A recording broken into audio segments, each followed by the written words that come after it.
Ironized Yeast presents Lights Out, everybody.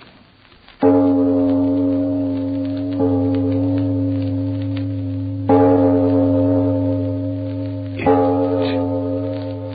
is later than you think.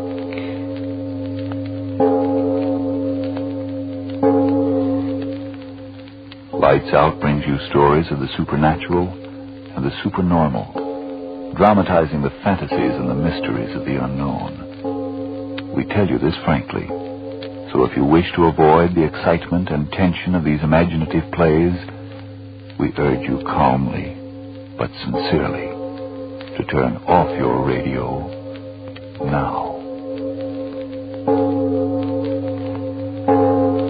This is Arch Oboler. For Ironized Yeast tonight, a story of that still small voice which civilized men call conscience. But first, Frank Martin. The way you feel, that can make all the difference in your life.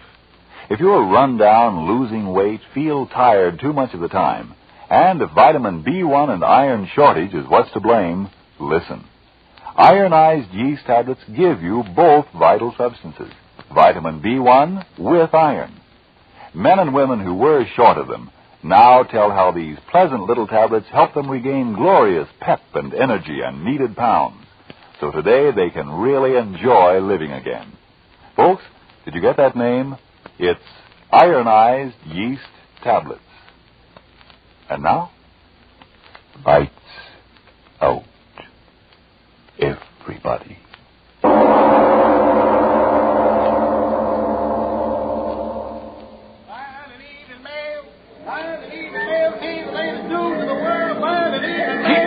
Keep moving along, ladies and gentlemen. Keep moving. There ain't no light from here. Keep moving. Hey, officer, what's going on in the hall? What's the bloomin' attraction? Read the signs, my man. Read the signs. Huh? Oh, the great Peter Stransky, world-famous explorer, appearing in person in lecture on headhunters of the Amazon. Go, Brown. Now, move along, fella. Move Oh, along. no, officer.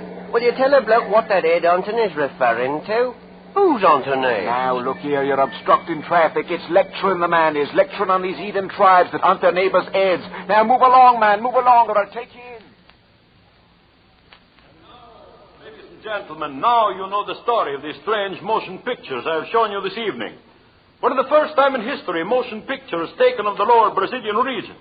Someday soon I hope to return to Brazil and bring back more cinematic records of the customs of these almost legendary savages, including actual specimens of heads and bodies taken and preserved in their bloodthirsty wars.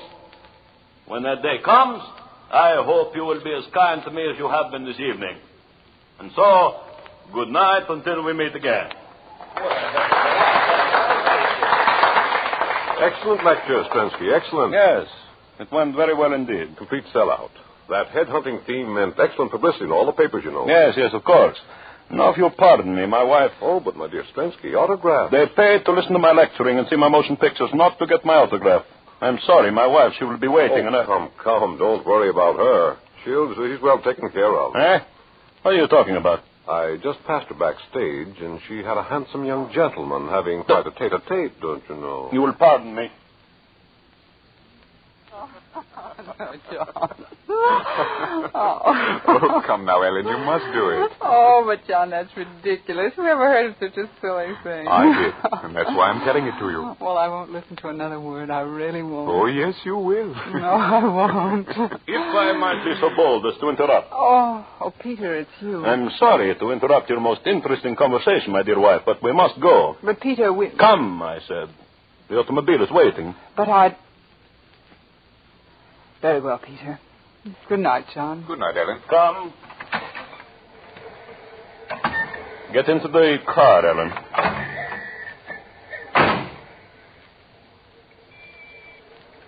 Why don't you say something, Peter? Yes. Yes, I will say something. This. Well, why don't you speak? Why don't you cry? I wouldn't give you the satisfaction. So, You save your tears for him, too. Say something. I'm leaving you, Peter. Leaving me? What are you talking about? I spoke clearly enough. I'm leaving you. Don't be a fool. I'm trying not to be. That's why I'm leaving you. I should have done it a long time ago. You'll go to him. No, I'm going to divorce you first, Peter. Divorce? I won't have any difficulty about that, I'm sure. No. Never a divorce for me. Never. You'll have no choice. Please stop the car. Yes. Goodbye. Ellen? I'm sorry for you, Peter. No. I'm sorry for you. And him.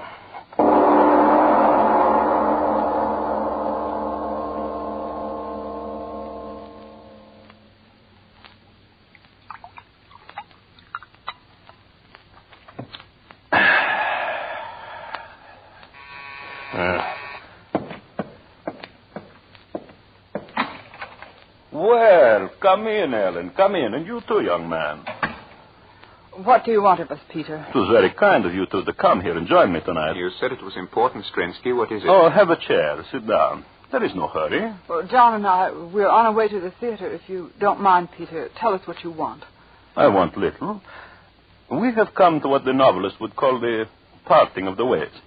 As civilized human beings, we sit down. I, the husband, you, the wife, and you, young man, the, shall I say, favored one, to discuss our welfare. I'm sorry it worked out this way, Peter. It is life. Perhaps the fault was largely mine. I was not a very good husband. You're acting very decently about all this, Mr. Strinsky. All I can say is I love Ellen very much. And you love him, Ellen? Yes, Peter. If we could arrange matters quickly, I mean the divorce and all that sort of thing. Of course. I just said we are together like civilized human beings. And now, if you will excuse me, I will close the door. The servants, you know. He's acting surprisingly well about it all, Ellen. I'm not so sure, John. So, now what I have to say, I say in complete privacy. Peter, just why did you want John and me here? Yes. We should come to the point. You and I, Ellen, I suppose there is no use talking about us anymore. Is there? No. So, all right, I will be a gentleman. I will withdraw as gracefully as my clumsy self will permit. First, then, we will sign the papers. Papers? I want you to waive dower rights. Oh, just as you wish. Excellent. So here is the legal form as drawn up by my solicitor. I assure you it's quite in order. You will sign first, young man. Me? Yes, as a witness, you understand? Oh, very well. My pen. No. Use this one, please. Here. Oh, I'm sorry. Oh, John, what's the matter? Oh, nothing. Just a scratch. The pen point. Oh, I am so clumsy. John, Oh, it's nothing, really. See, the pen point hardly broke the skin. Yes, but it did break the skin. Oh, yes, John. You see a drop of blood. Oh, it's nothing at all. Just a scratch. Unimportant. Why did you laugh like that, Peter? He said unimportant, and yet it is the most important scratch your young man has ever known. How's that? What do you mean, Peter? What's wrong? You feel something, John? What? A constriction between the eyes, perhaps? Peter. Or maybe a strange pounding of the heart? Peter, Or what have you perhaps, done? John, your vision blurs. You hear strange sounds in your ears. A great lover? Peter, answer me. What have you done? John, are you all right? Tell me, are you all right? I don't know. My head, it's so strange. I John, what think is I'll it? sit down. Peter, what's wrong with him? What's wrong? John, what do your lips... You cannot speak, can you, John? If you open your mouth, the words will be your last. A great lover? Peter, tell me. Tell me, have you done something to him? Have you? John, look at me, darling. Speak to me. Tell me what's the matter. Yes. John. Yes, speak, John. Ellen, John! Peter, help me. He's fallen. Peter, help me. Help me. Help you? But, John, look at him. Look at him. He's ill, dying. Doctor, get a doctor. Not a doctor, my little wife. Doctors cannot restore even great lovers after the poison of Baracata has entered the veins. Poison. That pen. That scratch. Ellen, you must... So, the thought of your lover's death draws the blood from your head and you faint, my little wife? When you awaken, you will wish that you died with him.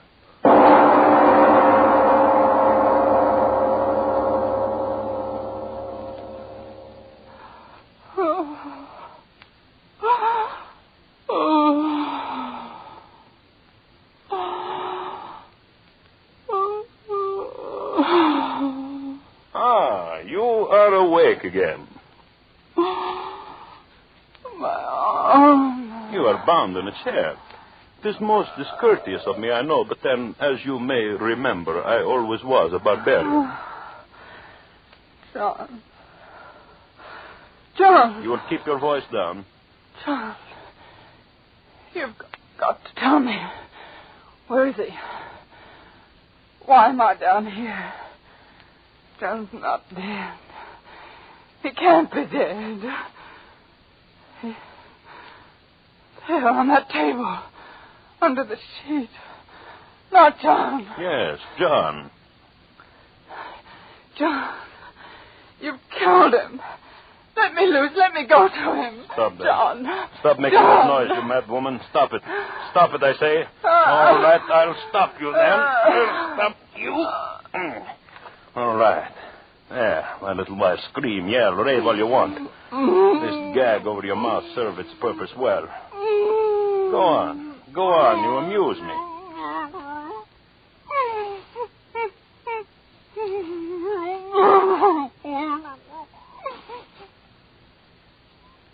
So, now you have discovered it is useless to talk to the gag, eh, Ellen? It is such a waste of effort, is it not? So now that you are silent, I can go on with my work. Most important work. Yes, you were right about what was on this table here. See? I throw off the sheet. And he was such a handsome man. Well, I must get to work. You no longer try to speak, my little Ellen. Does the sight of these beautiful surgical instruments frighten you? They need not. They're not for you. They are for John. Yes, he is dead. Dead. The poison too quickly, but do you think I would let him rest in death? Oh, no. I loved you, Ellen. And as I loved you, I hate you. Watch closely.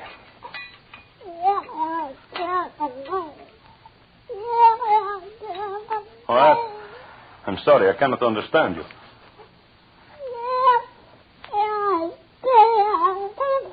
Oh, you ask me what I'm going to do.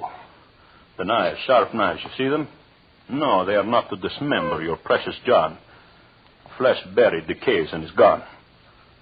I want your dear John with me for a long time. Again, you ask the question. I'm trying so hard to explain. He's dead, and he will be dead. But in his death, he will serve a purpose. You remember I told you my savage Brazilian friends, the Jevaros, have a quaint custom of shrinking and preserving the bodies of their enemies. Well, I studied their methods most carefully. John Douglas was my enemy. Here he lies. And I will do with him as the Jevaros do with their enemies. So, now you understand. When I'm through with him, your lover will be a little leathery-skinned man, a doll-like in size, a trophy for my trophy room. Who will suspect that in that little leathery doll-like figure is the body of an Englishman? And so he will amuse me in his death. Yes. And you will sit there, my little wife. You will sit in that chair for the many days it will take me to prepare the carcass. You will sit and watch me day after day as with smoke and with heat I make the strong body of your lover smaller and smaller. You will sit there.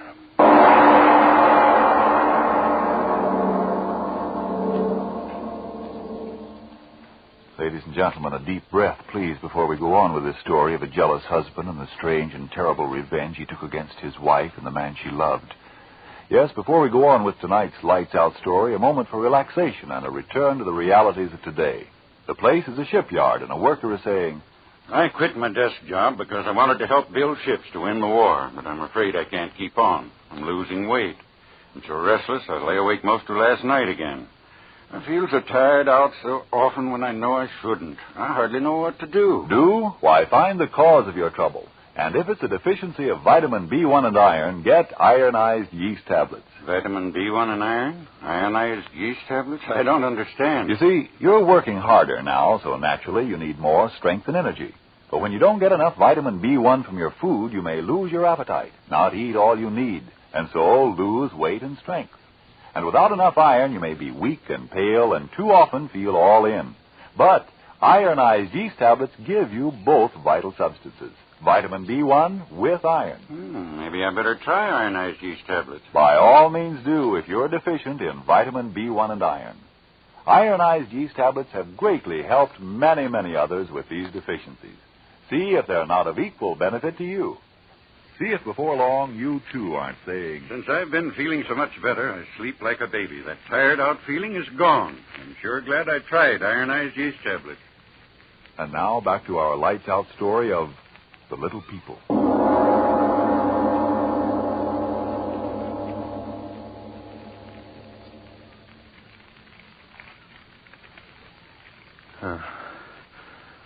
Fire is warm.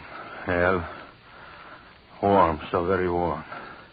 The air filled with smoke. Dry, swirling smoke. See how it coils around him.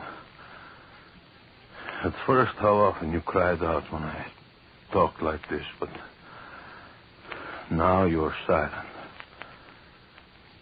Weeks. How many weeks has it been? 4, 5, 6? It used to take my savage friends 10 weeks to dry and cure the bodies of their enemies. 10 weeks. And I have done it in 5. Look at him. 6 foot strong and broad he was, but now a doll in size, a small brown doll. Oh, what weary days they've been, filling the body full of sand and slowly turning in the smoke and the heat, not too quickly, not too slowly, not too close to the flames. And now, the man that was John Douglas, a doll, a brown doll of death. The flames are noisy. Noisy as you are silent, little Ellen. You are... Oh, I hadn't noticed. Your eyes are closed. Wake up. Wake up! Wake up, I say. You've got to look at him. Your eyes have got to see him. You've got to see him. You're speaking. I cannot understand you. The gag, yes, I will take it off. Sitting there all these weeks, you haven't got the strength. There, that does it. Your lips are free. Well, look at him, Helen. Look at him and tell me what you think of John Douglas now. Smoke. Smoke twisting and twisting round him. Smoke is taking him. Where is he gone? Ellen. Where is he gone? Ellen. Smoke, the smoke. I'll go to him in the smoke. He's waiting. Ellen, stop. Stop, you hear? Understand? You must understand. Smoke, he will wait for me. Smoke. What are you raving about? Yes, smoke. See how it curls around him. No. He's waiting. No, stop talking like that. Stop talking like that, I say. He's waiting. The knife. Where's the knife? I'll stop you. No. Ellen, all right. Dead.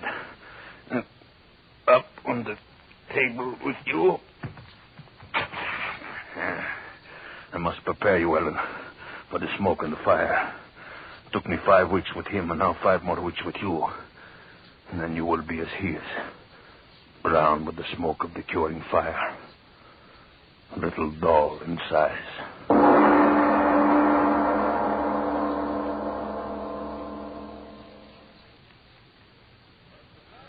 The Kayans of Borneo and the Celebes are not the only savage tribes which indulged in this most curious pastime of collecting human heads as trophies.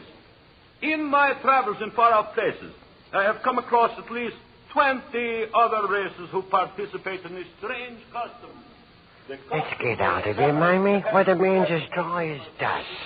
Oh, but who cares about headhunting men and the likes of that? Let's get out of here and go to a cinema. Quiet. All right. They went raiding and killing their enemies, generally in nocturnal surprises. These savages severed the heads of the dead and returned with them to their villages. Members of the tribe believe their rank in the next world depends upon the number of heads secured. But, unquestionably, the most curious custom is found among the Yavaros of South America, who not only sever the heads of their enemies, but also are known to shrink the bodies of the dead until they are small, almost doll-like in size. These bodies are kept in the large huts and treasured highly. And now, ladies and gentlemen, I have a surprise for you. In my recent trip to South America and my visit to the Yavaros, at great personal risk, I was able to procure 2 of the macabre specimens. Yes, I have here in this trunk the shrunken bodies of 2 full-sized human beings. That is, at one time they were full-size, but now they are the size of large dolls. A man and a woman, ladies and gentlemen, perfectly preserved. The only specimens of their kind in existence outside of the sultry jungles of South America. Never before have they been seen or displayed upon the lecture platform, but tonight I am going to show them to you. And now you make your public debut, my 2 beauties. Ellen and John, the new sensation of the lecture stage. Ladies and gentlemen, if you please, presenting 2 perfect specimens, the only ones of their kind, of the secret process which enables the savages of the jungles of South America to reduce their enemies to doll-like size. Here we have a living man, about 6 foot in size during his lifetime, now reduced to midget size. And likewise, here a woman, once a living, breathing individual like you and you and you, now this horrible trophy of the curer's eye. You see, Ellen and John, they like you. You are a success. A huge success.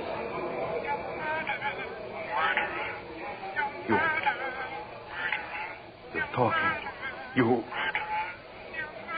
No, you cannot talk. Dad, you cannot talk. No, you cannot talk. You're dead. You're both of you dead. Stop talking. Stop.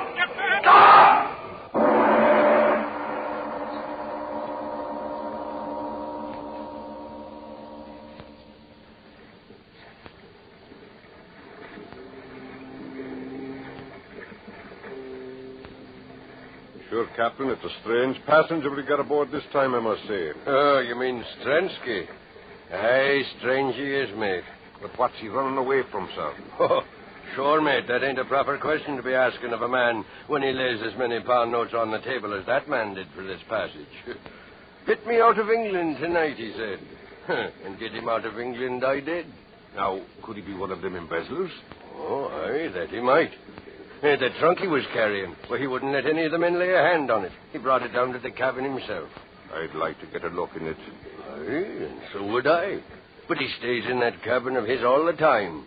He's down there now, and I'll bet he's looking in that trunk this very minute. The cabin door is locked. No one can come in when the door is locked.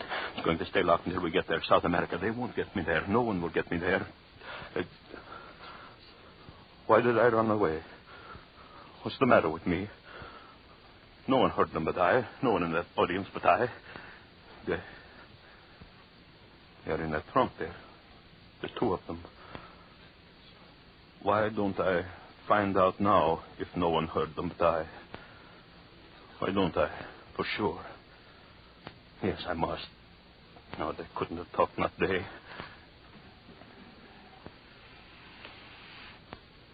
The 2 of you lying there. You didn't talk, did you? No. No, of course you didn't. You're dead. You're more than dead. Hollow flesh shrunk by the smoke of heat until you're smoky little dolls. Ellen and John, I'm free of you forever. Forever. You, Ellen. Thing that was Ellen. Why don't you say something? Again. I heard you again, the 2 of you. I heard you. No. Stop it. Stop it. Stop it. Stop it, you little things. You can't speak. You're dead, burned in the flames. Stop it. All right, I'll stop you. Into the sea. I'll throw you into the sea. Come, you. I've got you in my hands. I'll throw you into the sea. First you, Ellen. Into the water. There. And now you, John. Into the sea. The sea will stop that tongue of yours. There. Now I'm through with you. The water will stop your mouths. It stopped it. I'm free of you forever. The two of you forever. Huh? What's the matter? The matter? Oh, what do you mean, Captain? Nothing's the matter. Oh, I thought I saw you throw something in the water. In fact, I'm sure of it. Oh, just some old things. Yes, that's it. Some old things I didn't want. Oh, I see. Well, as long as everything's all right. Yes. Everything's all right. No. It's a weird night, isn't it? Weird? Why do you say that, man? Yeah, it's so dark. No moon, not a star in the sky. It's like we were sailing at the black of a tomb without even candlelight to lead us. You know, if I was a superstitious... What in the devil's name is that? What? What are you talking about? There, to starboard, see? 2 lights. Different. Take it, what lights are those? They're coming closer. Stars, ship lights? No, that can't be. Why, I've sailed these waters for 15 years. It's they. What? The two of them, their faces. See them gleaming faces. Ellen, John, get back. Back to the water. I threw you in. Back. Prensky, what's back. come over you? Back. Stop bleeding over the rain. You'll You'll fall in, man. Look out!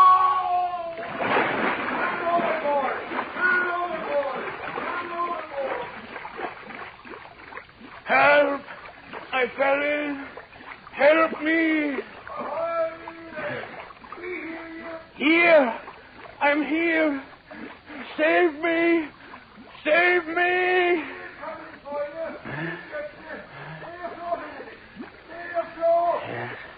Yes, I'll stay afloat. They'll save me. I won't die. I won't. They'll save me. No, Peter. Huh? Take his other arm, Evan. I have his leg. No. Let go of me. Let go. Come, Strensky. Going up. No. Stop. Ellen, John, the two of you, stop. You're pulling me under. Drowning me.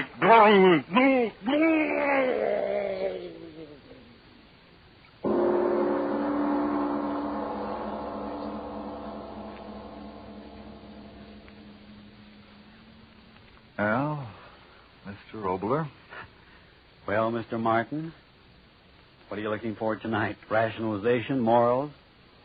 For, of course, the moral of tonight's story is a healthy and a hopeful one. That evil is its own undoing. That reminds me, Frank, outside of Hitler, Hirohito and Company, have you a nomination for the evilest man of the year? Well, leaving Hitler and his fang-toothed friend out of it sort of restricts me, doesn't it? No, because anyone who thinks that evil is impersonated only by the militarist is quite naive. But you have your say, and then I'll have mine. Do people say you're slipping, that you can't take it anymore? Well, if you're short on vitamin B1 and iron, if that's why you're losing your pep and sparkle, remember, ironized yeast tablets supply both vital substances. Of course, a rundown condition may be due to other causes. If in doubt, see your doctor. But if you simply need more vitamin B1 and iron, get ironized yeast tablets right away. They've been of great help in scores of such cases. In fact, ironized yeast has been so successful that it's sold on this no-risk, money-back basis. If you don't begin to eat better, to feel better, and so sleep better, the cost of the first bottle will be refunded to you in full by ironized yeast, Box IY, Rahway, New Jersey. And now, what about this Mr. Evil of 1943? Well, I'd like to tell you about the evil now. I feel like it, but I'm going to tell about him in a play called Murder Castle. Yes, Mr. Evil of 1943. It takes place, as usual, at a time called next week. Yes, tune in next Tuesday again for Arch Obler's eerie story, Murder Castle. And if you need more vitamin B1 and iron, be sure to try ironized yeast. But remember, there's only one ironized yeast. You'll know it instantly by the yellow and orange package and by the big letters IY on the container and on each tablet.